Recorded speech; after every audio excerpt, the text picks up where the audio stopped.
I stood outside the venue, watching the line of elegantly dressed guests entering one by one. My mother, my father, cousins I hadn't seen in years. Even the nosy neighbor from down the street. Everyone was invited. Except me. The silence of that truth was louder than the music playing inside. My name had been removed from the guest list, not forgotten, removed. And the person who did it was my sister. I watched them walk past the flowers I'd chosen myself, the iron gates I'd had restored last spring. Not a single one of them knew. They had no idea whose name was really on the deed of this place. But she would, when Julia stood at the altar, smiling at the man she thought would give her everything. She'd find out who had given her this and who she had erased to get it. Let me take you back before the white dress and the lies. Before the betrayal so cruel it left me questioning whether blood really means anything at all. My name is Emily, I'm 29. And until last year, I believed family was sacred, especially sisters. Julia was my best friend, my shadow, my secret keeper, the kind of girl who walked into a room and turned every head without trying. She was loud, funny, beautiful. I was quiet, loyal, the one who noticed the small things, the one who stayed in the background so she could shine. When we were little, she used to say, "Emmy, if we're ever rich, I'll buy you a castle." Well, turns out I didn't need her money. I built my own 5 years ago. I started a small event planning business. Nothing fancy at first. Kids' birthdays, baby showers, but I had grit. I saved every cent. I networked, learned, sacrificed. While Julia was out traveling with Ryan, going to parties, I was working 16-hour days and eating instant noodles on the floor of my one-bedroom apartment. Eventually, I bought an old Victorian mansion on the edge of town. It was falling apart, but I saw something in it, potential. I poured my life into restoring it. Every crack in the wall, every chandelier, every square inch of the ballroom held a piece of me. When it was finally done, I named it the Willow House. My pride, my sanctuary. My dream turned real. I never bragged about owning it. Even my parents thought I just managed the place. That's how I liked it. Quiet success. The kind no one can take from you. Then came Julia's engagement. She barely spoke to me about it. No excited phone call. No, will you be my maid of honor? Not even a picture of the ring. I figured she was busy. Planning a wedding is overwhelming. She'd come around. But she didn't. One day, Mom called. Her voice was low, cautious, like she was afraid of what she had to say, "Sweetheart, Julia's decided to keep the wedding very small. Just close friends. Immediate family." I blinked. I am immediate family. She doesn't want any tension. Tension. There was a long pause. Then she added, "Please don't make a big deal. It's her day." I laughed. Not because it was funny, but because it was absurd. Julia and I had never fought, never screamed at each other, never even had a serious argument. Until that moment, I didn't know we were enemies. I sent her a message, then another, then one more after that. No reply. I felt something break inside me. A slow, cold realization that maybe the bond I thought we had been one-sided all along. And then the final twist came. She booked the Willow House for the wedding through a third-party coordinator, under a corporate name, no mention of me, no request, no thank you. She had no idea I owned the venue. She wanted to exclude me from her life, but used my success for her fairy tale. That was when the pain turned into something sharper, colder. I wouldn't ruin her wedding. That's not who I am. But I would remind her exactly who she decided to erase. Because there's a difference between staying silent and being silent forever. If you've ever been betrayed by someone you trusted deeply, especially by family, I see you. You're not alone. If this story is already hitting close to home, take a second to like the video, leave a comment with your story, and subscribe to the channel. Let's build a space where real people and real pain matter. In the weeks before the wedding, I didn't sleep much. Not from stress, from planning. While Julia sent out invitations and took engagement photos in flower fields, I was coordinating the details of a venue she didn't know I owned. I made sure every light bulb was replaced, every window polished. I told my staff not to mention me, not even a whisper. I didn't want revenge. I wanted her to feel what it's like to step into someone's world without realizing you don't belong there. Mom called a few times. She asked if I was okay. I told her I was busy with work. She didn't know the work I was doing was for Julia's wedding. She said, "I know this hurts, but maybe it's just a phase." Sisters fight. I didn't answer, because we hadn't fought. She had just walked away quietly, coldly, like I'd become too inconvenient to love. Then came the rehearsal dinner. I watched from the control room as Julia walked into the ballroom for the first time. She looked around and gasped, her hands covering her mouth. "It's perfect," she said to Ryan. "This place is like something out of a movie." I felt the sting of tears. It was perfect, because I made it that way. She walked right past the wallpaper I chose, the fireplace I restored, the grand mirror I found at an estate sale after working 3 back-to-back shifts. She admired the crystal chandeliers I bought secondhand and spent hours cleaning myself. And yet, she never knew, not once did she ask who made this place what it was. Because people like Julia don't look behind the curtain. They take the stage and forget who built it. As she spun in the center of the dance floor, laughing with her friends, I felt 2 things at once: devastation and pride. She didn't want me there, but she was surrounded by my fingerprints. The night before the wedding, I wrote her a letter. Not a dramatic one, just honest. I didn't know if I'd give it to her, but I needed to say the words out loud. I loved you. I still do, but I won't let you erase me quietly. Hey, quick pause. If this story is pulling at something deep inside you, if you've ever been made to feel invisible by the people who were supposed to see you most, I want to hear your story. Drop a comment, and if you haven't subscribed yet, now's the time. These are the stories no one talks about, but we need to. Together. The morning of the wedding, the venue was buzzing with photographers, florists, makeup artists. I stayed behind the scenes, watching, coordinating, silent. It wasn't about sabotage. I could have canceled the booking. I could have told her last minute. I could have made a scene. But I wanted the truth to arrive with grace, with timing, with impact. And it would. As the ceremony began, the sun hit the stained glass windows just right. Music swelled, everyone stood, and there she was. Julia, my sister, in a lace gown, smiling like nothing in the world could touch her, walking down the aisle like a queen, like a dream. I wondered if she thought of me that morning, if even for a second she wondered where I was, or if I was thinking of her. She reached the altar, took Ryan's hands in hers. They exchanged a few quiet words, smiling, laughing. The officiant began the ceremony, and then it happened. Right after the vows, as the officiant announced. "Before we proceed, the couple would like to thank the venue's owner for making this day possible." Julia turned with curiosity, expecting someone unfamiliar to stand. But then I stepped out from the back hallway. I didn't say a word, just walked, slow and calm, until I stood at the edge of the aisle. The room froze. Her smile fell like a curtain dropping mid-show. Our eyes met. I didn't need to scream. I didn't need to accuse her. I just looked at her and said, "You're welcome." Her mouth opened, then closed. Ryan looked at her, confused. Murmurs echoed around the room. She whispered, "You?" I nodded once, and I left. That was all. The truth didn't need fireworks, it needed silence. I walked away from that room without turning back. Outside, the wind had picked up, tossing the petals from the entrance arch across the path like confetti lost in a storm. I stood there for a moment, letting the cool air settle against my skin, grounding me.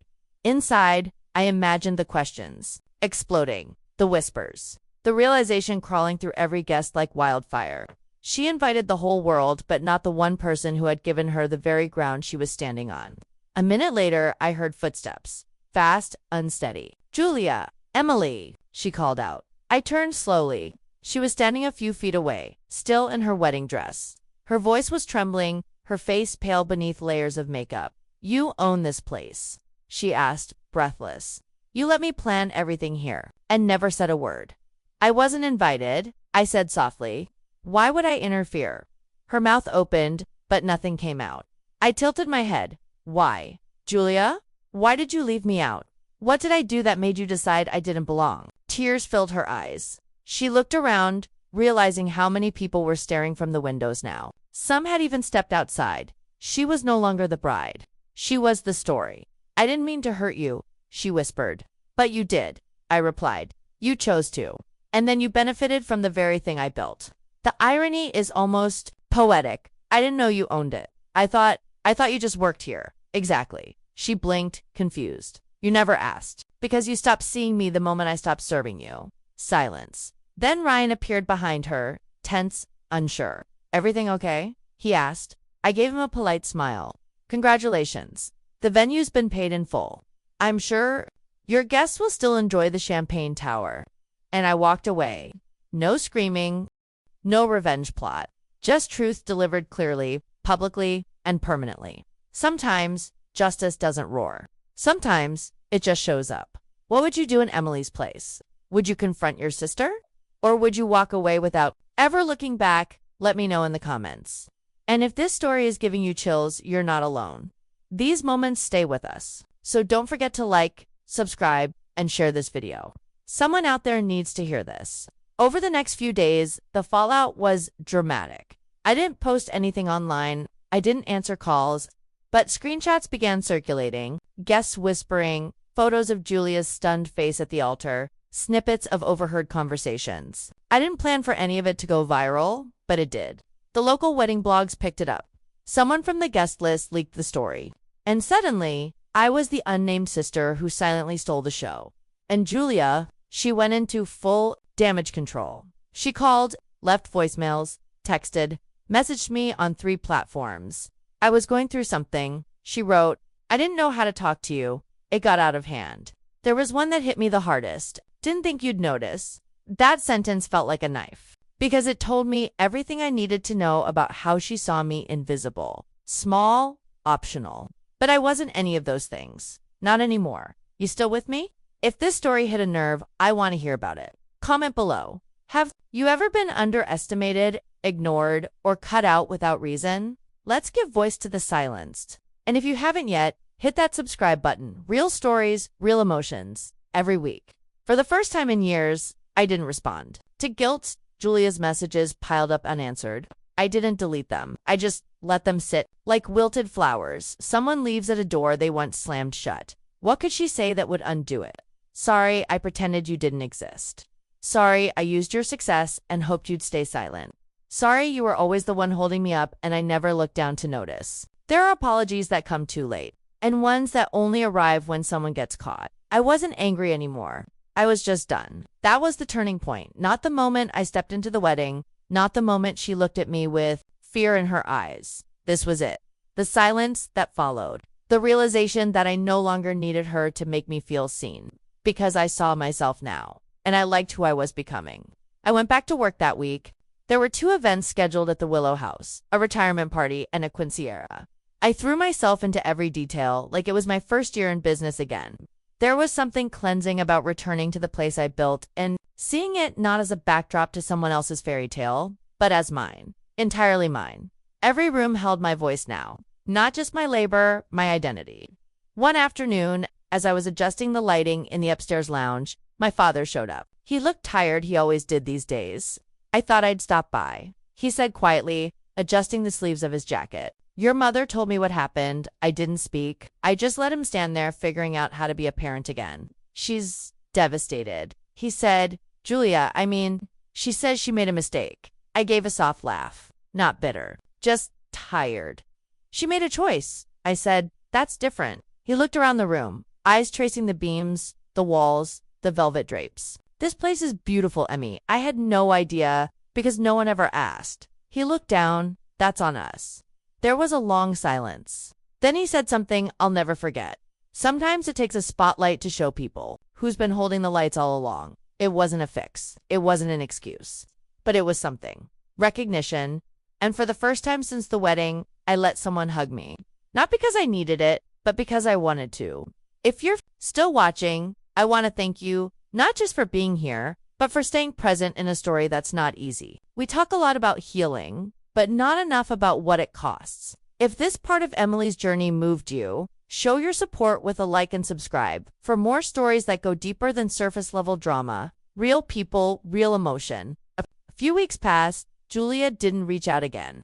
Maybe she got the message, or maybe she was waiting for me to change my mind. But I wouldn't. Because this wasn't about a grudge. It was about boundaries. About dignity. About finally choosing myself in a family that had always chosen her. I started seeing a therapist, not because I was broken, but because I wanted to understand how I'd let myself be erased for so long and how to make sure it never happened again. The therapist said something that stuck with me. Love doesn't mean being allowed in someone's life. It means being invited over and over again.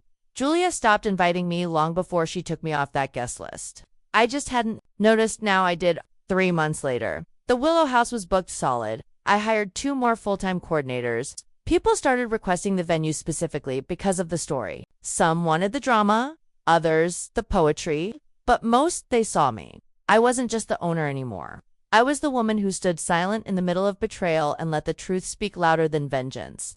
One afternoon, a woman came in to book a wedding. Mid-30s, quiet eyes, a kind face. "You're Emily, right?" she asked. I nodded. "I heard about what happened with your sister." I braced myself. But she smiled, not with pity, with something closer to admiration. "You handled it with grace. More than most would." That meant a lot to me. I didn't know what to say, because that was the moment it truly landed. My story, this story, wasn't just about Julia, or a wedding, or a guest list. It was about every person who's ever been pushed aside and chose dignity over destruction. Hey, if you've made it this far, I know you felt something. Maybe you are Emily. Maybe you've been Julia. Maybe you're still deciding who to be. If this story hit home, don't just scroll past, comment, "I see you." Let's show each other we're not alone. And if you're not subscribed yet, you know what to do. This channel is a home for stories that cut deep and leave something behind. Join us. A few weeks after that, I got a letter. Handwritten, no return address, but I knew the handwriting instantly. Julia, it was short. Just a few lines. I watched the wedding video again, and all I could see was you. Behind every flower, every wall, every light. I don't deserve your forgiveness. I don't expect to be let back in. But I needed you to know. I see you now. I sat with the letter in my lap for a long time. I didn't cry. Not because it didn't matter, but because it wasn't mine to carry anymore. Her guilt wasn't my burden. Her regret wasn't my responsibility. I folded the letter, placed it in a box with old photos and memories I hadn't looked at in years, and I locked it. Closure doesn't always look like a reunion. Sometimes it looks like peace. Sometimes it looks like choosing yourself. Fully, finally, and without apology. You've stayed until the end. And that means something. If this story touched you, if it helped you feel stronger, more seen, more steady, then this was for you. Tell me, what would you have done if your sister erased you like that? Like this video so the algorithm knows these stories matter. Subscribe and turn on notifications because the next story might be yours. Share this with someone who needs to remember. You don't need permission to take up space. Thank you for watching. Until next time.